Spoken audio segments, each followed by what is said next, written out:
Ganap na nga pong isang super typhoon itong bagyong may international name na Yagi. Yan po yung dating bagyong Enteng. Silipin natin yan at balikan na rin natin itong posibleng pag-atras ng habagat o southwest monsoon.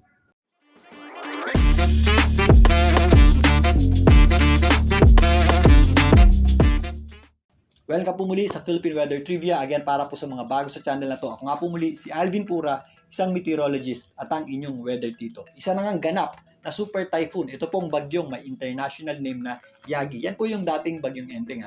Yan po ay nasa super typhoon category na ng JTWC ng US. Yan po ay nasa around 185 kilometers per hour na lakas ng hangin, malapit sa gitna para sa super typhoon category ng Pag-asa. Itinaas na rin yan sa pinakamataas na antas ng bagyo ng Japan Meteorological Agency para sa kanila. Yan po ay nasa violent typhoon category naman para sa JMA. Ito po ay posibleng dumaan dito sa ibabang bahagi ng Hong Kong patungo dyan sa may Hainan provinces at northern parts ng Vietnam. Ito po ay bad news para dito po sa general area na ito dahil isang mapaminsalang bagyo po itong bagyong Yagi. Pero somewhat good news po yan sa atin dahil kapag lumalakas po yung bagyo, mas nagiging compact po yung kanyang sirkulasyon at yung kanyang hila ng hangin. Kasabay ng paglayo nito, mas mapapabilis yung paghila nito sa kanyang track or extension at sa ating habagat or southwest monsoon. Dahil diyan, kasabay ng unti-unting paglakas nito at paglayo sa ating bansa, significantly mababawasan po yung pag-ulan sa malaking bahagi ng ating bansa ngayong papasok na weekend. Sa kasalukuyan, umabot pa rin po yung track o extension nitong Super Typhoon Yagi o yung dating bagyong Enteng dito po sa western section ng Northern Luzon. Posible pa rin po yung mga scattered o kalat-kalat na pag-ulan dito po sa Ilocos Sur, Ilocos Norte at dito po sa mga kabundukan ng Cordillera. Pero significantly, unti-unti na pong nababawasan yung mga pag-ulan dyan sa area na yan. Meron pa din tayong mga posibleng pag-ulan dulot ng habagat dito po sa area ng Pangasinan, Zambales at Bataan. Kasama na po dyan ang Occidental Mindoro. Intermittent o manaka-naka o paminsang-minsang pag-ulan naman ang ating aasahan dito po sa natitirang bahagi ng Central Luzon. Yan po ang area ng Bulacan, Nueva Ecija, Pampanga, Tarlac. Kasama na rin po dyan ang Metro Manila. Ganon din po ang ating aasahang panahon dito po sa karatig lugar ng Metro Manila, ang area ng Rizal, Cavite, Batangas at Laguna. Possible scattered o kalat-kalat na pag-ulan naman ang ating aasahan sa natitirang bahagi ng Mimaropa at ilang parts ng Bicol region.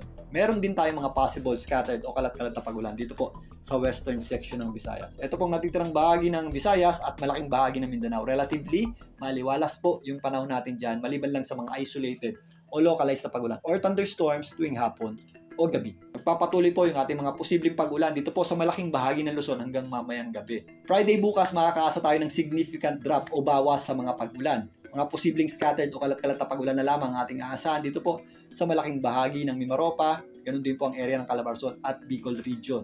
Magpapakita na po dyan ang araw pero mataas pa rin po ang tsansa ng mga pag-ulan.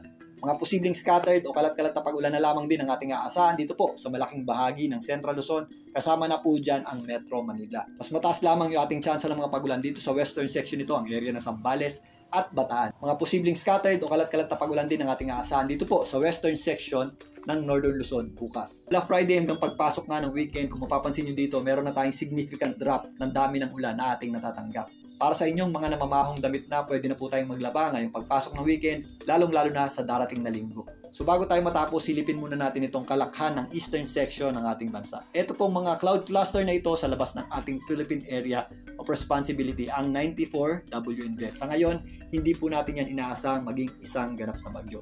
Meron din tayong mga cloud cluster o grupo ng kaulapan dito sa eastern section ng ating bansa. Etong area na ito, kasama po ng area na nasa labas, ay babantayan natin sa anumang posibleng mapong low pressure area in the next few days. Ito po ay mahihinang system, so magiging erratic pa po ang nature ng development ng mga yan. Maliban dyan, meron din tayong mga babantayang grupo ng kaulapan dito po sa may area ng Guam. Ito po ay mas mababa, so meron po itong mataas na chance ang pumasok sa loob ng ating par at mas malayo.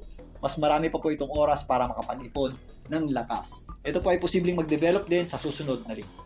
So again, although umaatras o nababawasan yung epekto ng habagat o southwest monsoon sa ating bansa, mag-ingat pa rin po tayo dahil nakakaranas pa rin po tayo ng mga pag-ulan dulot ng habagat, particularly sa western section ng ating bansa. At again, dahil tuloy-tuloy yung ating mga pag-ulan itong nakarang araw, mas prone po tayo sa mga flash floods, landslides at malawakang pagbaha. Kaya doble ingat pa rin po tayo. Muli, ito po ang inyong weather tito para sa Philippine Weather Trivia.